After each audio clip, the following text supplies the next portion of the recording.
Hello, everybody. I'm Howie Hawkins. I was the Green Party and the Socialist Party candidate for president in 2020. And this podcast, Green Socialist Notes, is about continuing to educate and advocate for the eco-socialist program that my running mate Angela Walker and I ran on in 2020. And today, actually yesterday, was the 13th anniversary of the Syrian uprising for bread and freedom that began on March 15th, 2011. And we have a guest that's going to speak to that and also the Palestinian struggle, Nidal Bitari. What began as nonviolent protests in Syria soon were violently suppressed by the forces of the Assad regime, and the conflict became a bloody civil war with military intervention from countries around the world, including the US, Russia, Iran, Saudi Arabia, Turkey, and others. But the underlying issues of repression and poverty remain today. So resistance continues in Idlib province in the northwest and in the Kurdish majority northeast. These are areas the Syrian government still doesn't control, and where people have the opportunity, opposition keeps arising. In the last 9 months, there's in particular been protests by the Druze community in southern Syria, which before now had stayed out of the conflict, and that led to related protests in the southern province of Daraa, which is where the uprising began 13 years ago. So on this anniversary of the Syrian uprising, and while the destruction in Gaza continues, I think it's a good time that we bring a guest who can speak to these freedom struggles in both Syria and Palestine. Nidal Bitari is a Palestinian refugee who grew up in the Yarmouk refugee camp in Syria. And he participated in the Syrian uprising, and he's active in the Palestinian freedom movement. He's based in Washington, D.C., with People Demand Change, which is an international development and aid organization that works particularly with grassroots groups in civil society in the Middle East and North Africa. He earned a master's in political sociology from Damascus University in 2010, and then managed the Iraqi refugees program in Syria until January 2012, when what was going on in Syria led him to move to Lebanon, where he worked as a project coordinator in the Arab NGO Network for Development in Beirut. He also worked as a journalist and researcher with National Public Radio's Beirut office and with other news outlets and websites in the Arab world in the US. And we'll put in the chat an article that Nidal wrote a few years ago about his life in a politically active family of Palestinians in Syria that includes his participation in the uprising 13 years ago. And we'll also link to his organization, People Demand Change. So welcome, Nidal. I'm really glad to have you here today. So, tell us about the Syrian and Palestinian freedom movements and how we got to the situations we're in today. Well, thank you very much, Howie, and for hosting me. People, when I came here to the US in 2013, and I started meeting people who are interested in the politics in the Middle East and the revolutions and the uprising that erupted in 2011, I figured out that people really do not know that much about the Palestinian Nakba, about 1948, the established. They know that it was the establishment of Israel, but they really do not know the consequences of what happened.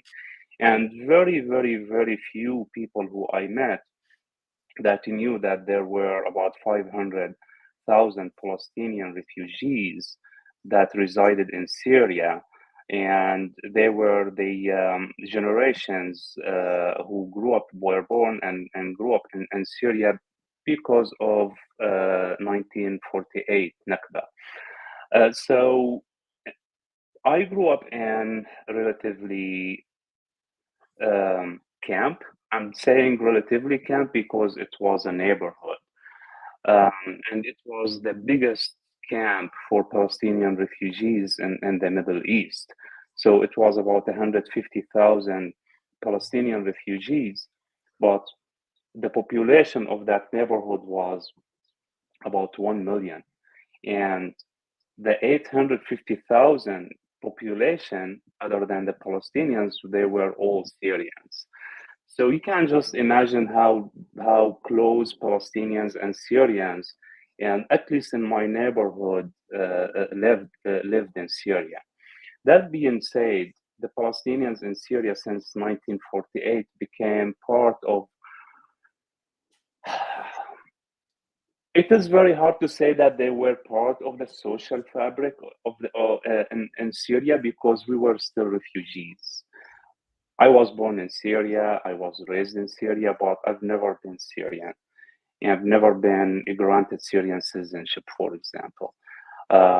I always had temporary residency in Syria. So by today's Western definition or the international community definition, I am stateless. So I was born stateless. I grew up stateless, and I came here to the United States stateless. Um, but but this statelessness did not mean that we did not interact with the Syrians. So um, we became part of the socio-economic movement in Syria and also part of the political movement in Syria. And I'm gonna talk more about the political movement in Syria down the road now when we're talking. So 500,000 Palestinians, 500 according to UNRWA, actually in 2011, about 535,000 Palestinian refugees, registered Palestinian refugees, lived in Syria in the 12 camps, and these camps were spread all over the entire country, mostly. And as I said, the biggest one was my neighborhood, El Yarmouk camp, which was like, I'm not going to go into details, but the UNRWA categorized it as an official camp, whatever it means. But it was a Palestinian camp. It had 150,000 Palestinian refugees and 850,000 Syrians, and it had the whole political structure of the Palestinian movement. So when I'm saying the whole political structure of the Palestinian movement, I'm saying the whole structure that was evolved and developed over the decades from 1948 until actually today. So what that means that it means that the Palestinians in Syria, they were part of the of PLO movement when it started in the 50s, and then they became part of the mostly all the Palestinian factions who were established and dismantled either by others or just dismantled themselves because they don't do anything anymore. But Palestinians in Syria, as any other society or Palestinian gathering in Lebanon, in Jordan, in West Bank, in Gaza, or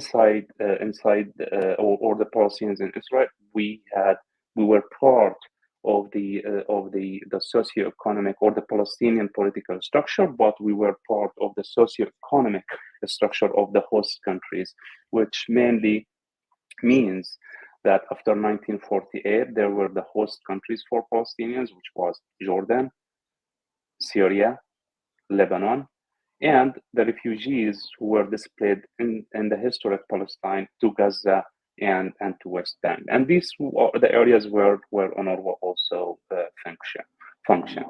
So that being said, I was born in 1979, like the year where Camp David Accord happened, and under the rule of Al-Ba'ath Party in Syria, which was led by back then Hafiz al-Assad, and who staged a coup in Syria in 1970 and called it the Correction Movement.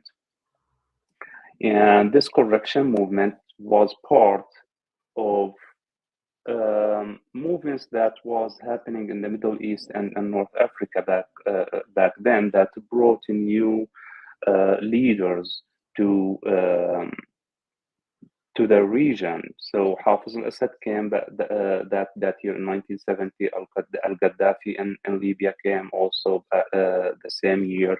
Most of the Arab leaders who like came from in the 70s came like in 97. Anwar Sadat came back then after Jamal Abdel Nasser was died in 1970. So there was a movement, a whole movement in the whole Middle East and North Africa countries that brought Hafiz al-Assad to power, and it was part basically from the Arab nationalist movement that dominated the region for very long time.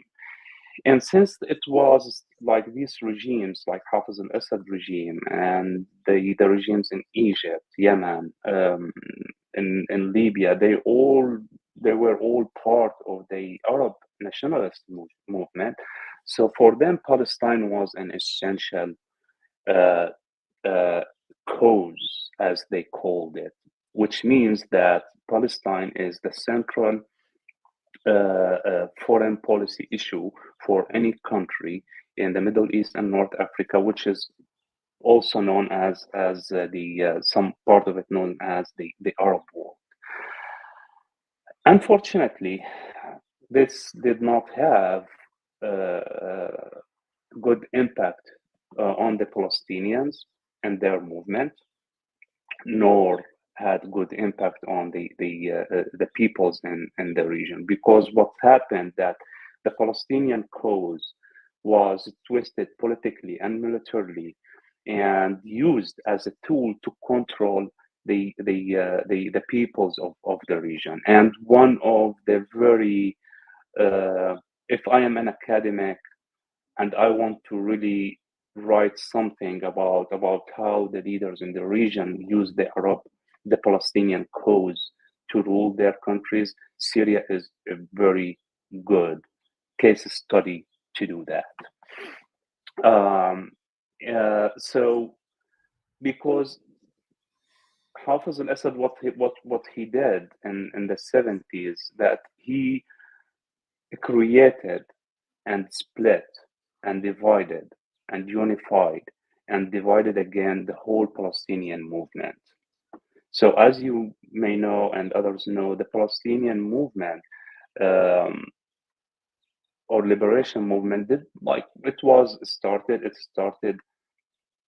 Big part of it was located outside of occupied Palestine. It didn't start basically. It was like it started in Syria and Jordan and Lebanon from what we used to call it in the Palestinian literature, the attempt to liberate from outside the borders. Before, so this phase lasted from 1948 until Oslo Accords in the early 90s. Um, between 1948 and Oslo Accords, all these years, the Palestinians in Syria lived the under the rule of the dictatorship Hafiz al-Assad. And what Hafiz al-Assad did after he staged the coup, he wanted basically. I like to usually to use uh, this metaphor, like the movement that or the coup that Jamal Abdel Nasser staged in Egypt, and he kicked away uh, the king. Hafiz al-Assad and his crew in the Syrian army, which was a new army back then, they tried to copy this model and to kick what they used to call the imperialist or the imperialist uh, or the collaborators with imperialism, and to bring socialist party to rule the country, and they promised prosperity to the Syrian people. But what happened is that Al-Assad, Hafiz al-Assad, the father, what he did in the first 5 years of his life, that he consolidated power in his hands. He dismantled all the political parties that they were part of the political movement in Syria since liberation from the French colonialism in 1945, and he canceled them. He put them in prison. Even his friends who helped him with the coup, some of them they did not approve his policies, so he put them in prison, or they just disappeared. Some of them they were mysteriously assassinated. So what he did, he cleaned around him, and he stayed on power for like from 1970 to 2000 when he died. I think 2000 or 2000, I think 2000 when he died in June 2000. For almost for 30 years, he was the sole power in Syria, and he created inside Syria, or he turned the country into a farm for his family, for his brothers, for his sons and daughter, and their relatives. So they consolidated the power, and they turned the army into a institution that is designated to support Hafiz al-Assad and his power and his oligarch around him. And he completely dismantled any possibility for the Syrian people to produce socio-economic system that it is livable for them. So in 2000, he died in June, and then his son, Bashar al-Assad, uh, inherited power from his father by the support of the oligarchs who were around his father. He was 34 years old, and he studied in England. So some people perceived him as a young person, and then he gave a long speech in the parliament um, and he promised a lot of promises to the Syrian people. He promised that he's going to change the situation, that he's going to get rid of the old guards, which means like his father's ruling class, and he's going to rebuild the economy, and he's going to change the security mentality of the state because it was a security state.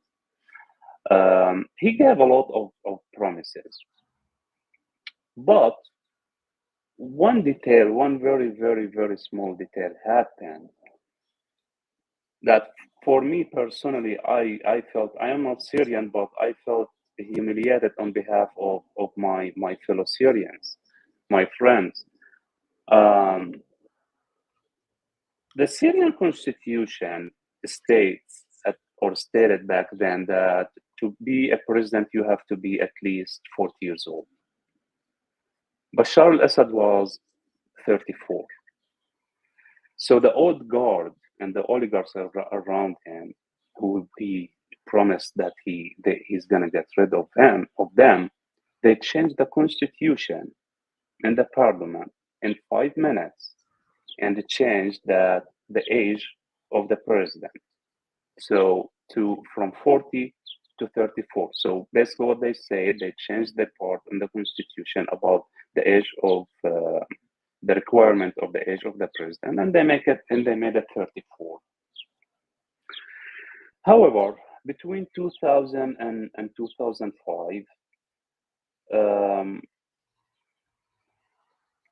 Bashar al-Assad tried to show that he is. Let me back up a little bit. I was saying that people thought that he's gonna be like he's young and educated in the West, and they thought that he's gonna really change the situation. But I missed something, that it was also generational.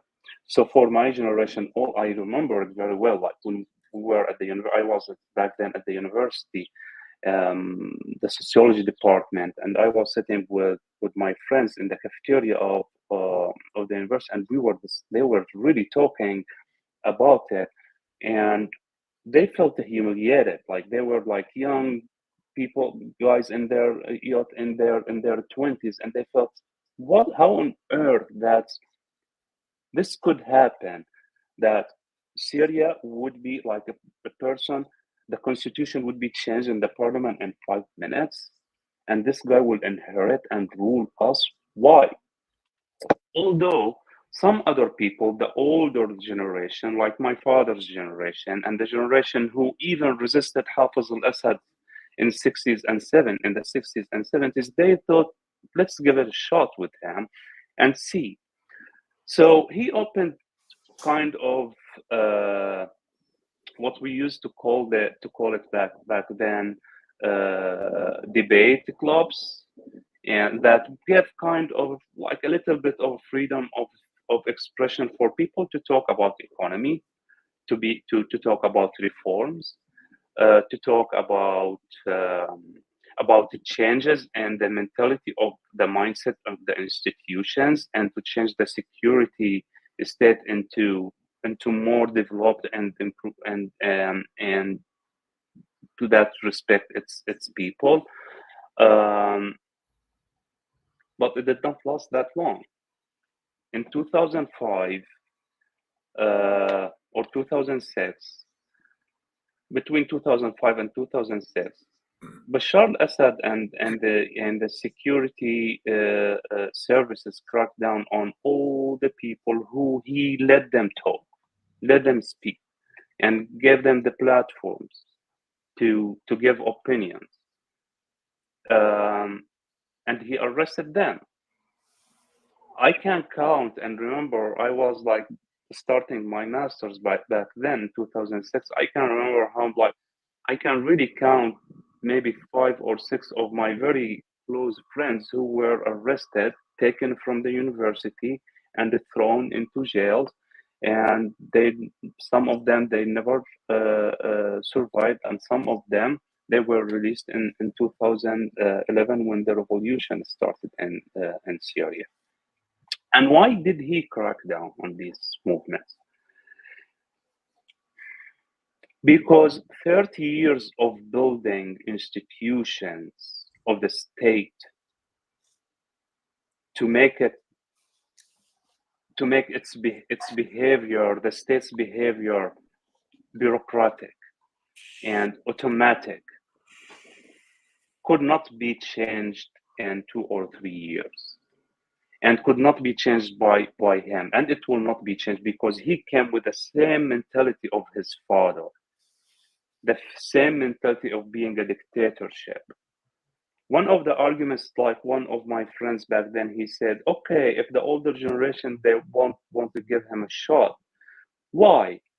If they think that he was educated in the West and he came here, blah, blah, blah, blah, and he's a doctor, why doesn't he go and open a clinic and work as a doctor? If he really does believe in democracy and the human rights, why would he become the president? So, and it's like he rightly put it, because you don't, if you really believe in democracy, you don't force yourself, impose your ideas, impose your ideology on people. You let people choose.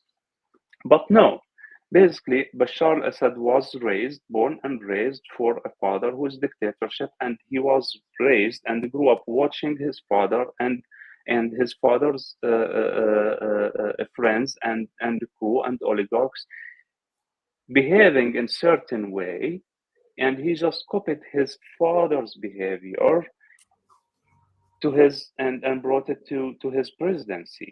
So he cracked down on all the reforms that he promised, and even more, he did worse.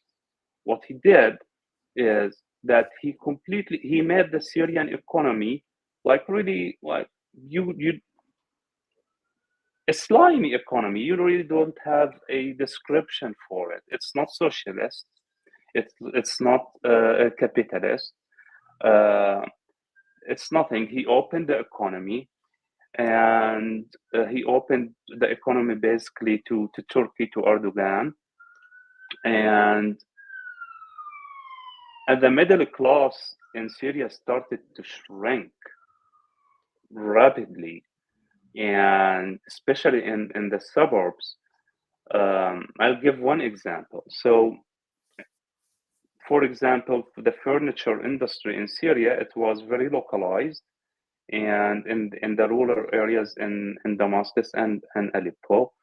What Bashar al-Assad did is that he opened the furniture market to the Turkish products, and the Turkish products completely flood the Syrian market, and what and caused the um, the closure of a lot of small businesses and like furniture industry businesses in rural Damascus. So this is only one example, and you can really apply it on everything.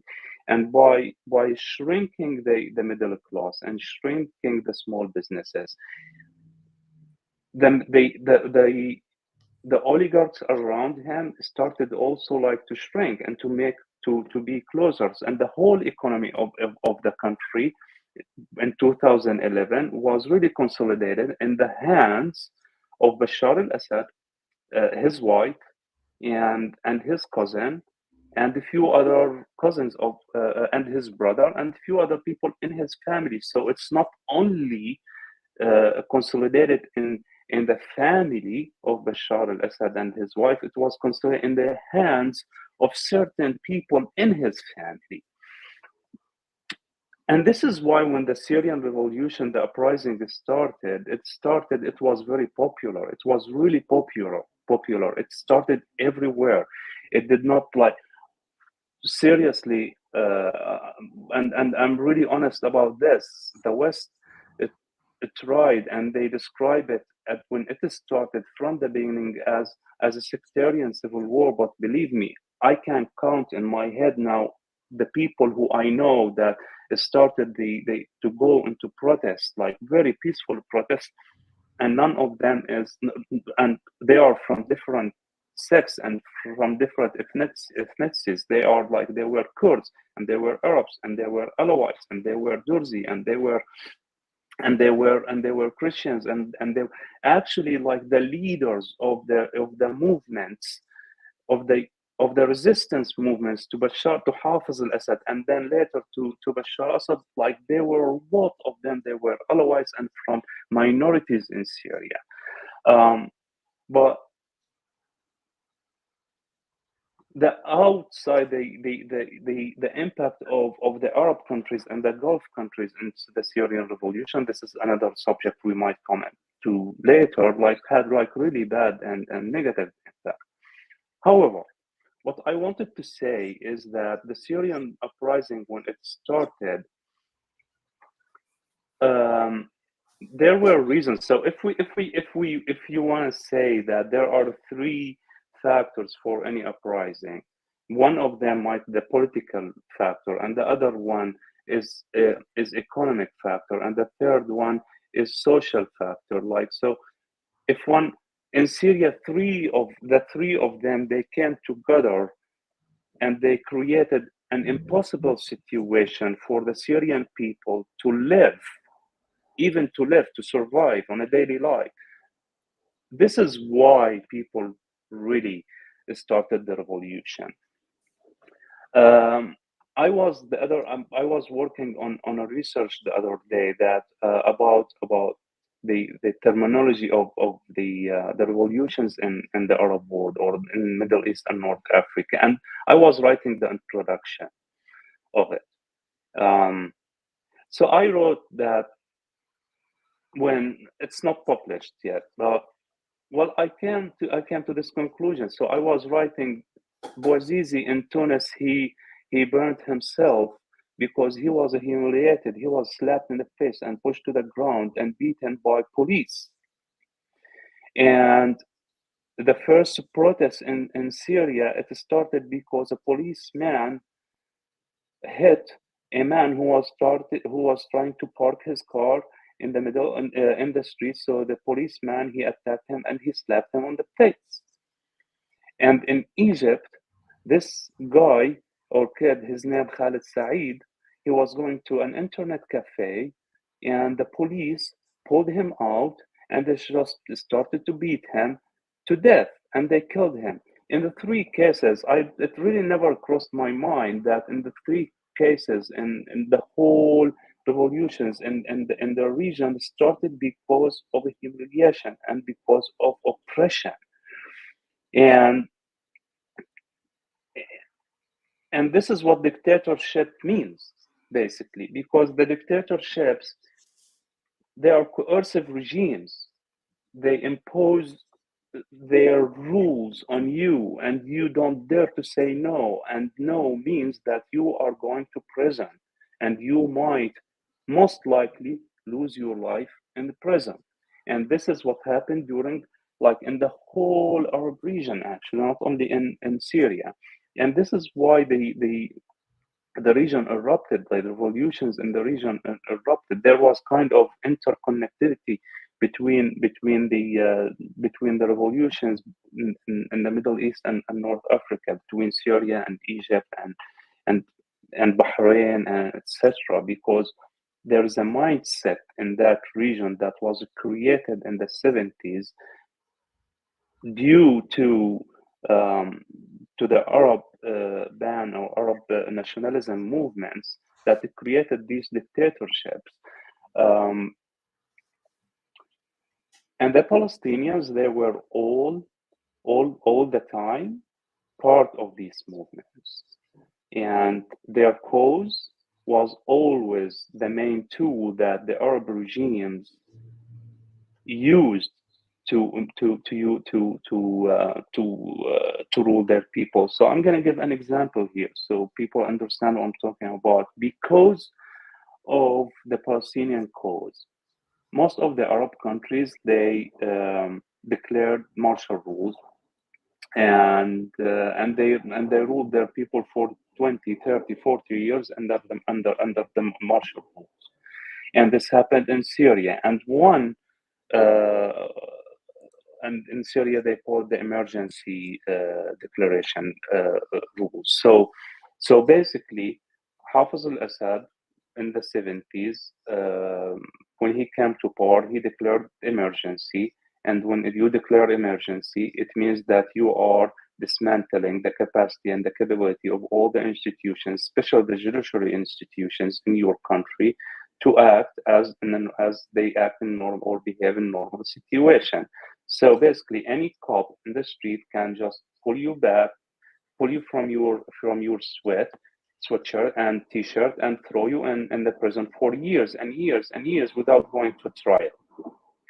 To an extent that there was, like, maybe we used to joke about that, but it was not really a joke. That in Syria there is a phobia, and this phobia is that you are always worried that while you're walking in the street freely, someone's gonna pull you from your t-shirt and throw you in the jail. And now I remember, after years on and after the uprising, I understand it more and more, which really we had this phobia. And we created sayings around this phobia, like saying walls have ears. You cannot talk about the regime. You cannot talk about the security. You cannot talk about corruption. You cannot talk about democracy. You cannot call for for elections. You cannot call for even elections for in the parliament. You cannot call for reforms. You cannot correct things because the president is the god. He is the first. He is the big father of the country. And when I say the big father, they literally use these terms, and they wrote it on banners and banners and panels across the streets, that they are the only ones who know your your interests. You as a citizen, you don't have even like this. the term citizen and citizenship is twisted in a very sick way under these regimes. All that to say, Howie, that the life under dictatorship it's just impossible. It's just impossible. People, it worries me, and like it worries me today here in the United States, to be honest with you, because at least what happened with Syria. Syria is the example where you see the whole world really collapsing. The international community and the system, the global system that was born and created after World War II, is chaotic now. We don't have standards. We don't have norms. We don't have we have.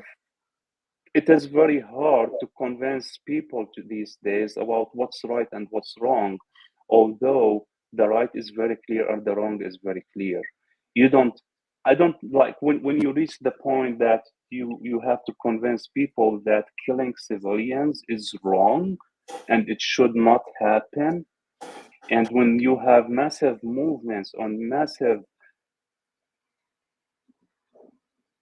communities, societies, thinkers, journalists, politicians, they really believe that killing civilians is okay.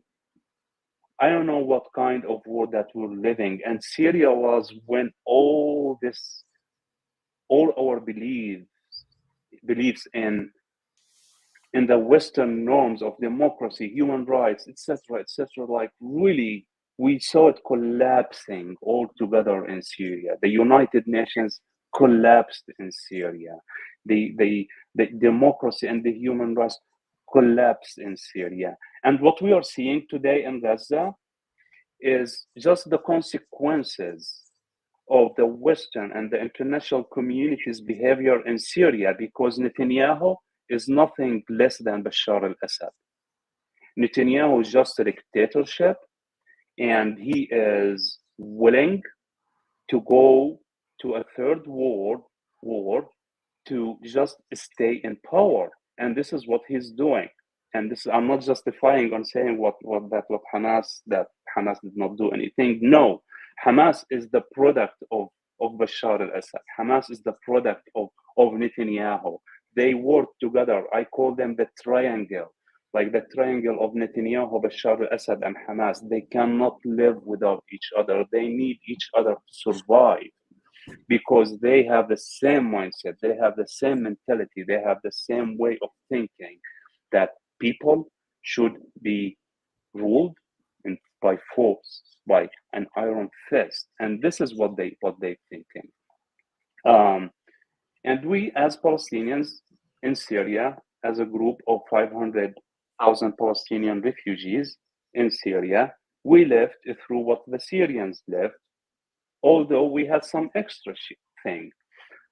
That Bashar al-Assad brought Hamas and created, strengthened Hamas in 2000, and he started to Islamize the Syrian society, the Palestinian society, and he started to give them platforms and to make them to expand on the advantage of other voices like us, the seculars, or like people who really started to believe that at some point we should live in peace. No one's going anywhere. We have to find a way to live together in that region. But dictatorships are dictatorships. They build their tools in their hands and they use it. And this is what happened with Hamas. And this is what also Netanyahu did to Hamas. He opened, like, since 2006 or 7, when he came to power, he just opened the whole economy to Hamas and their leaders, not to Gazans. Let's just like really be clear about that. Hamas leaders, they used to enter their money, to enter the country, to leave the country, to buy houses, to live luxurious life. and to live the way they want to live while Gazans are starving, and all with the support of Netanyahu, and since he came to power. So now we are in this situation where Bashar al-Assad survived after 10 years because of the silence of the international community, and the Syrian population, half of them are inside Syria, half of them are either internally displaced or refugees. We don't know, by the way, how many Syrians lost their lives in Syria in this conflict, because the United Nations stopped counting in 2013, and the last number they reached, it was 300,000 Syrians lost their life in 2013. So just imagine how many people lost their lives now, that we don't know. And Putin is using this chaos to create his new global power, which is basically the axis of dictatorship that starts in Moscow. It goes through Ankara to Tehran to Damascus to Beirut, and through the whole Gulf states and North Africa. So if people are worried about like the Third World War, I see that we are living it. But in like the wars are not the same. The traditional war is not the wars like countries do anymore these days. In Syria, you have the United States with a whole coalition that the United States is leading. You have the Iranian Revolutionary Guard and the Iranian militias. You have the Russians in Tartus city that they built a whole base. It's called Hmeimim base, and you have militias from everywhere, and you have Turks and Turkish army in the north, and so you have like 5 to 6 countries in this small country, or armies in this small country. So and they are fighting each other, and we cannot say otherwise. So if this is not a world war, so I don't know how we can describe it. And it's a world war on the expenses of one people. It's the Syrian people. And now it's expanding to be on the expenses of the peoples of the whole region, like the Syrian people and the Palestinian people and the Israeli people themselves, actually. Let's get some questions, Nidal. That's a lot of things to mull over. Let me start. One of the things that you said, a lot of this problem with the breakdown of the post-World War II norms, like in the UN Charter against aggression and the Human Rights Charter and so forth, really came apart during the Syrian conflict. And one of my frustrations here was that many people who call themselves on the left supported Assad, saying that I was actually on an interview with that guy that just got elected to the parliament in Britain. What's his name? George Galloway. And when I was running for president, he interviewed me, and he wanted to try to get me to support the Russian intervention. He called all the Syrians head choppers. So it was Islamophobia of all the Syrians. And a lot of people on the left here, I call them vulgar anti-imperialists, because they don't look at the concrete situation in each country. They just decide whatever position the U.S. is taking, we're going to take the opposite position. And then, the other thing I'll just throw out here for your comment is, at the end of the year, December 28th, Sergei Lavrov, the foreign minister of Russia, was quoted in an interview saying that the objectives of Israel in Gaza are the same as Russia's objectives in Ukraine. And you mentioned how you mentioned the I guess the troika of Assad and Netanyahu and forget who the third was. But what people don't realize is that Russia and Israel have been allies. And I think the purpose, I mean, the question is, why did Lavrov made that statement and then RT International put it out to the international community? And you have to ask yourself why. I think part of it was signaling to the Israelis that we still have the relationship we had, one of which was Russia allowed Israel to bomb Syria where there were Iranian military assets. So they were militarily allied. And then the third thing I'll throw out there is another problem with the left here is they think Assad has supported the Palestinian liberation struggle, when in fact, he devastated the Yarmouk refugee camp. So Yeah. I'm just throwing out, how frustrating it's been for those of us trying to be in solidarity with oppressed groups that we got a part of the left in the West that sides with the dictators. Putin, Assad, you name it. Let's start from where you ended, because I think this is the core of the division and the split inside the left. The statement that Hafez al-Assad or Bashar al-Assad, for that matter, later on, supported the Palestinian liberation movement is the biggest lie in the history, that Hafez al-Assad tried to withdraw before, like in the 70s, 80s, 90s, across the world, that he is the protector of the Palestinian liberation movement. But let's just I'm gonna count for you a few things he did. So the first, in 1973, he destroyed one of the most vulnerable and poor camps for Palestinian refugees in Lebanon. It's called the Zatar camp, Tel Zatar, and he massacred the Palestinians in Tel Zatar camp. And his argument to fight there, because he wanted to take the Palestinian fighters out of Tel Zatar, who basically were the Palestinian Liberation Movement, which he claimed for 4 years that he is protecting.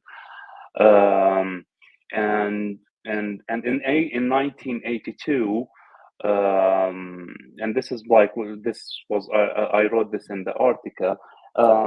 He wanted, there were protests in Syria and Al Yarmouk camp for back then in 1982, because against Hafez al-Assad, because he caused a split and he divided the Palestinian, the PLO. After the Israeli invasion, actually, Hafez al-Assad collaborated with the Israeli army and the Israeli invasion back then to kick the Palestinian liberation movement out of Lebanon, and the Israeli air jets were hitting the Palestinian liberation movement's bases at the same time that the Syrian army's tanks were hitting the PLO's bases, and because of that, Syrians and Palestinians, by the way, and there were protests across the whole region, not only in Syria, but one of the protests was in Al Yarmouk camp for Palestinian refugees in Damascus, where people started to chant, and I'll try to translate it as much as I can here, as accurate as I can. They started to say, "A lion, a lion in Lebanon," and a lion in Lebanon, a mouse in Golan Heights. So Assad means lion in Arabic. Like Assad in Arabic, it means lion. So people were saying, you are only becoming lion and you behave as a lion when you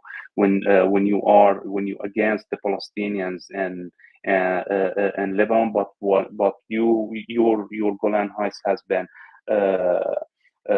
occupied for 15 years back then, 1982, and you are not shooting one bullet against the Israelis. So he's one of the most hypocrites that the history would ever see. Hafez al-Assad and then later on Bashar al-Assad. So in 1982, one of the the army, the Syrian army leaders, they were in a meeting, and in that meeting was my great uncle, who was part of al-Assad's crew back then, but he was on the opposite side of Hafiz al-Assad. He was in the army, he was in the air force. So Hafiz al-Assad said, one of the army leaders told Hafiz al-Assad, "Let's go and just shell Al Yarmouk camp and and kill people in their houses, just like this, destroy their houses over their heads." And I, like one of the people who were in the meeting, he told my father the story that my uncle threw a coffee table against that guy, because my great uncle, he's a Palestinian. He said that you are saying that you're gonna destroy the camp over the heads of my family. And Hafiz al-Assad did not mind it, by the way, but there was kind of a resistance to Hafiz al-Assad. He was not still, there was kind of still power outside of his hands. But the only thing that stopped him from doing that is like being my great uncle being there and some other leaders who opposed that. But instead, he arrested people in 1982 from the Palestinian camps across Syria and Lebanon who lived their life. Some of them, maybe until now, they are in prison. One of the things that Hafiz, as people I really should know about Hafiz al-Assad, that at some point in 1969, when he was still the Minister of Defense, and then like he took over in 1970, so like one of the months that he left over between his position as the Chief of Army and or the Minister of Defense and his position as a president for Syria, that he arrested the leadership of the Palestinian liberation movement in that and put them in al-Mazzab prison. And when the rest of the like the Arab world leaders started to call Hafiz al-Assad and tell him like, you arrested the leadership of the Palestinian liberation movement, man, what you doing? He put Yasser Arafat in prison, and he put Yasser Arafat's crew, Khalil al-Wazir Abu Jihad, who was assassinated in 1987, in prison. He put like the top leaders of PLO in prison in Syria. So when some Palestinians went to the presidential palace, and they told him, "You need to release them. These are the leaders of the Palestinian people." So he said, "No, I'm not going to release them." So then when they were leaving, a man turned his back to Hafiz al-Assad and he told him the history will remember forever that Hafiz al-Assad imprisoned the whole top leadership of the Palestinian liberation movement. And at that point, Hafiz al-Assad started to think of releasing them, and he released Yasser Arafat and Khalil al-Wazir Abu Jihad, who was waiting like his wife to give birth back then. So, and then fast forward to his son Bashar al-Assad. When the revolution started and the protests broke out all over the country, including in the Palestinian camps, the Palestinian factions, they were supportive of Bashar al-Assad, but one of the things that they said, like they started telling people in the streets, the Palestinians, that you don't you engage at all. If you engage in the protest, you are on your own. We are not going to defend you. We are not going to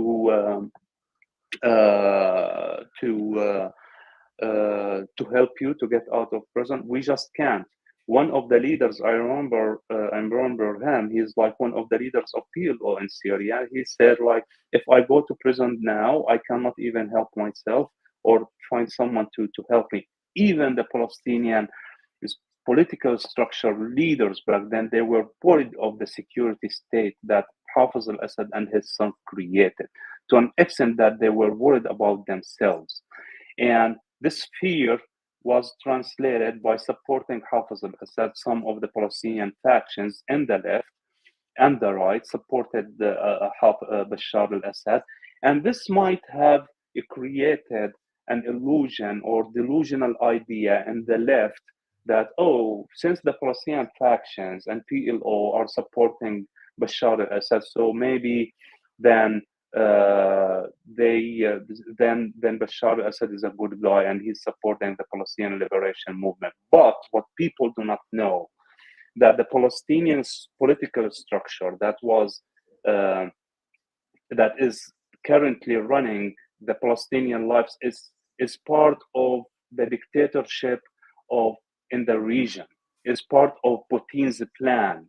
Abu Mazen Mahmoud Abbas, he is the leader of PLO and the president of the Palestinian state and the president of the Palestinian Authority and the president of Fatah and the president of the Central Committee and the president of the core committee. He is the president of everything. He did not let the Palestinians. The Palestinian political structure today is just fundamentally part of this whole fabric that Putin supported and created over the years in the Middle East and North Africa. And it's just an expression how the West really failed in understanding the region and supporting the democracy movements that started in 2011 and ended up in this situation today. And this is part of like if we're gonna just inductively or deductively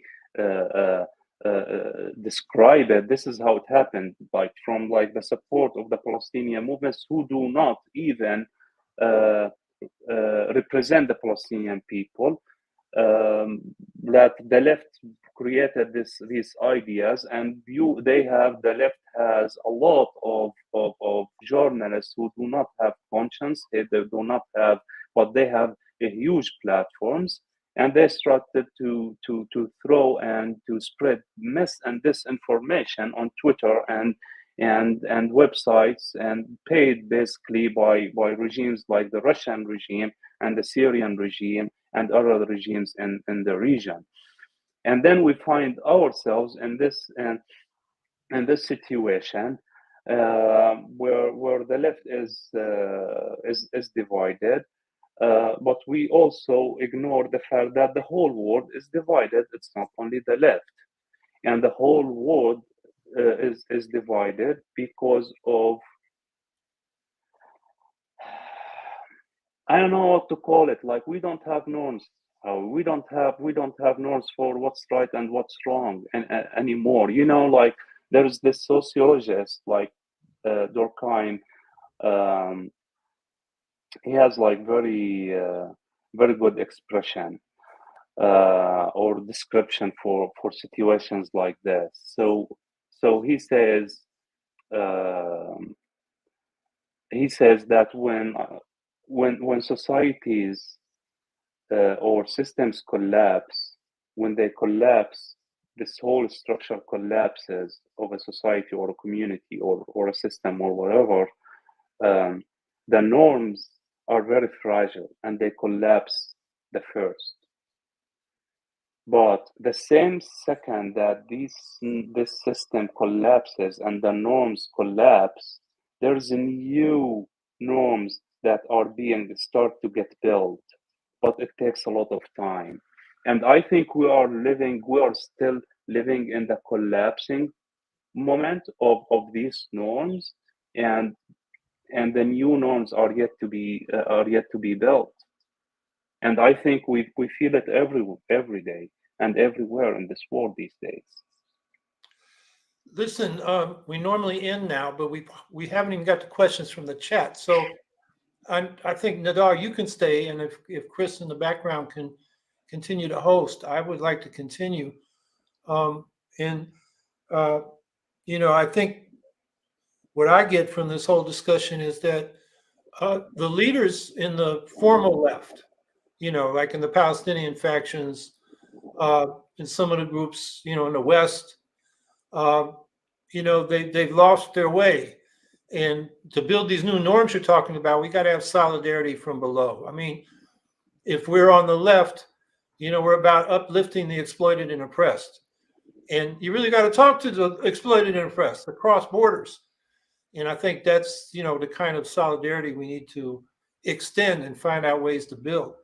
But let's see if we can go some questions that were asked in the chat. And I just have one more comment. I saw Amy L. Sachs say it's too bad we don't have more people listening. But people should understand that this is not everybody watches this live. Some go back and watch it on Twitter, Facebook, and we're on all these podcast forums after Monday. And every week we get about 500 people that listen or watch, and people can help expand that by sharing and reposting the podcast when it comes out. So if you're worried that we want more people to hear it, get the word out. So anyway, let's see some of the questions that people have asked. Ashley R., I'm happy you escaped to be able to educate us here today, Nidal. So that's a comment.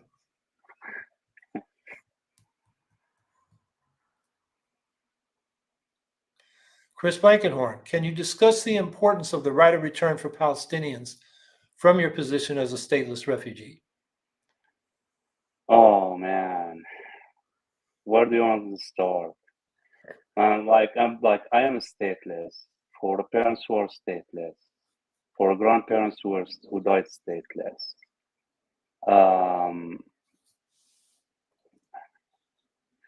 I don't think that they're like. I'm just gonna try to make it very very short and brief, and I don't think that there will be peace between the Israelis and Palestinians unless there is a fair and just solution for all Palestinian refugees. And this fair and just solution should be based on people's choice, not what the Israelis impose.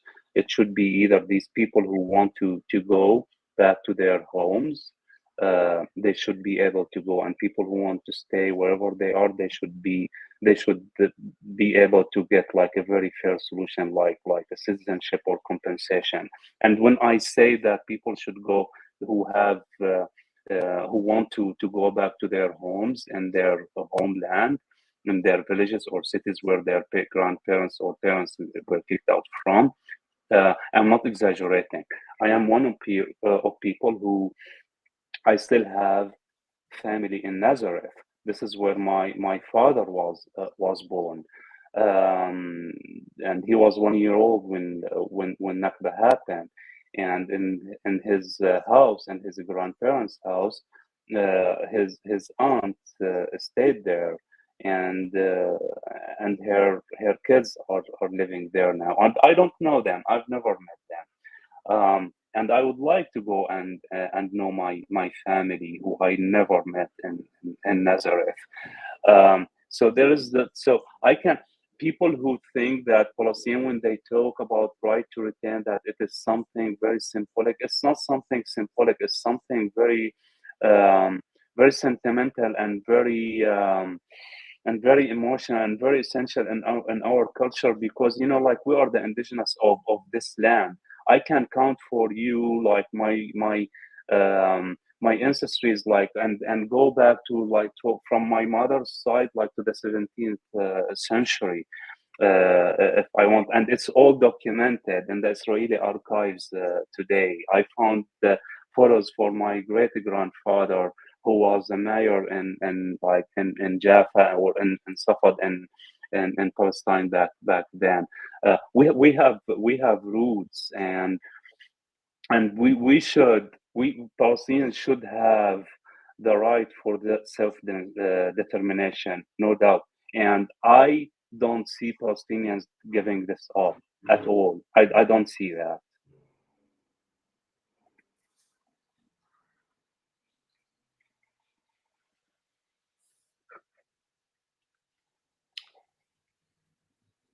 Waiting for the next question to come up.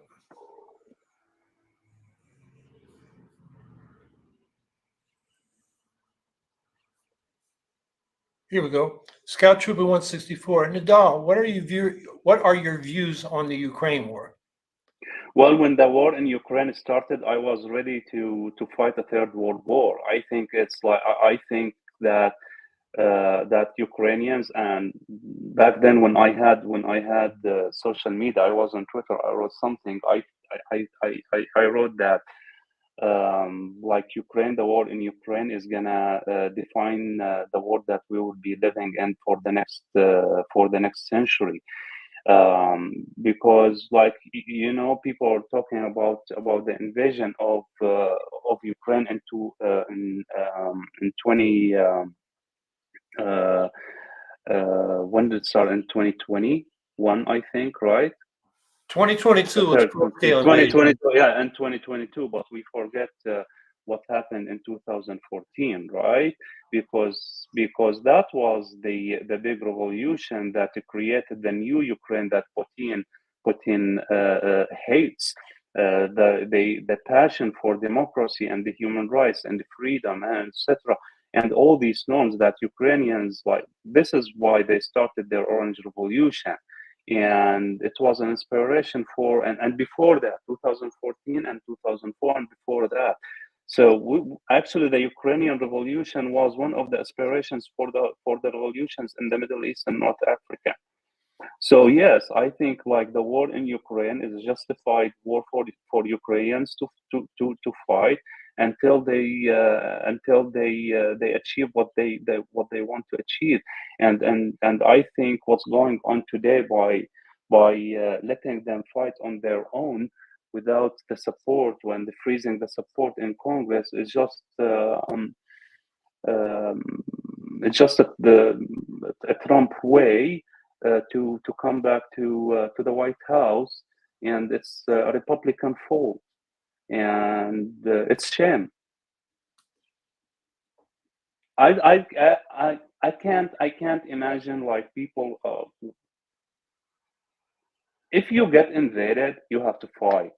If someone comes to kick you out of your house, you have to fight for your house, because the house that you're sitting in is just like your home. It's your family. It's that you spend tears and blood to build it. And if someone comes to kick me out, I'm gonna fight. It's as easy as this. There was a poll of Gazans done by that research institute in Ramallah. I forget the formal name, but it's a good polling institute. And this is before October 7th, like the week before. And they asked Gazans, was Russia's invasion of Ukraine justified? And 70% said no, which is not surprising for people that have been occupied. They would sympathize with the Ukrainians. And that's in contradiction of what some of the leaders of both PLO factions, like you talked about, and Hamas, who are trying to win favor with Putin for their own reasons. So I just found that poll result very revealing. Yeah, I mean, well, it's just the common sense of any of a humanity, and this is what we count on, like to build the new world that we will live in. And the common sense of humanity is that what Putin did is wrong. It is a massacre against Ukrainian, simply. But I'll tell you what, because Zelensky, um, in one of his speeches, he said when he was asking the war to arm Ukraine, he called the Knesset in Israel, and he said that our fight is the same fight.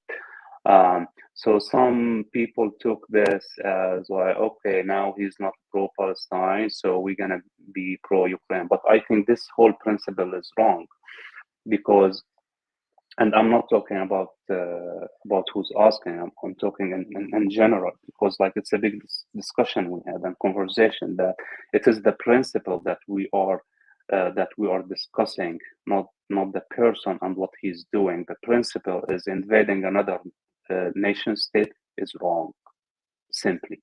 If the Ukrainians invaded Russia, we will support Russians.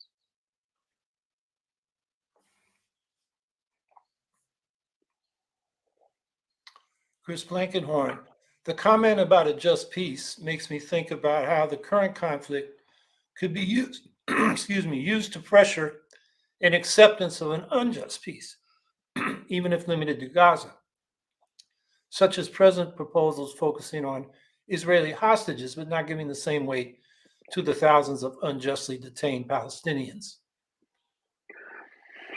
It's not gonna happen. I mean, it's impossible. It's impossible. Like, this might be like a deal, a procedural deal. Like, it's gonna be a deal like it's gonna come the situation for like a few months, even not even a year.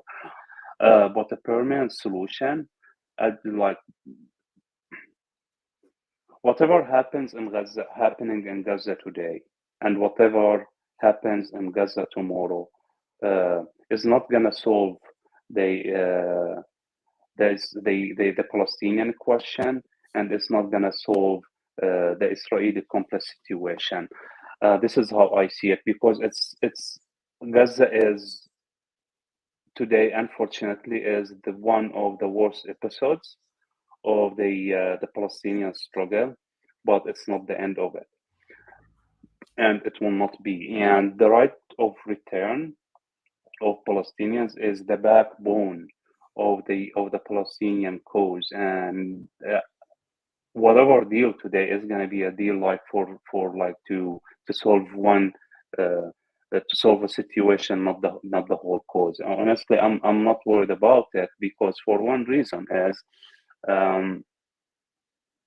it is now like this. The Nakba happened in 1948. Now we are in 2024, and the right to return is still living until today. No one gave it up.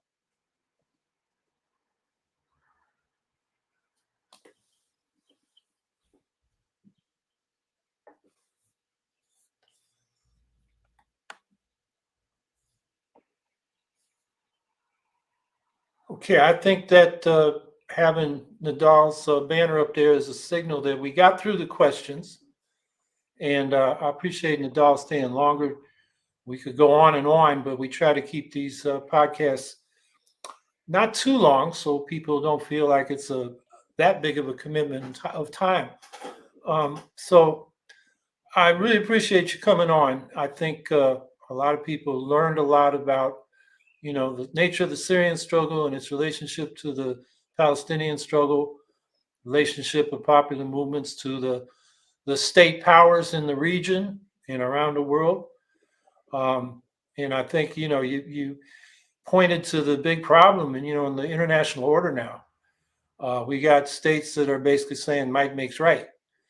And that includes the United States historically, an invasion of Iraq. And I mean, I could go through a whole litany of things it's doing.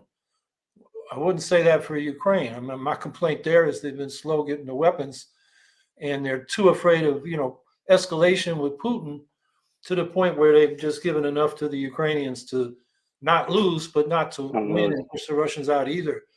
But that would take us, for another hour and a half discussion. So why don't we leave it there for this week? And Nidal, I really appreciate you coming on. And, I think we might have you back as things develop, because I think you bring a perspective that a lot of people don't hear. So that's it for this week. Next week, we'll go back to just question and answers on current events. Things are moving fast between, the foreign aid to Israel and Ukraine, and they're linked together, which creates problems for progressives, I think. The Trump trials, he seems to be delaying things to the point where he could get reelected and he will never get prosecuted, which is a sign of, the kind of thing happening that might happen in this country, like has happened in a country like Syria. So there's plenty to talk about. So thanks everybody for being here. And if you think this was worth listening to, share it, repost it, let people know. And With that, everybody have a good week, and we'll see you next week. Thank you so much, Howie. I'm honored to be with you. Thank you so much. Thank you.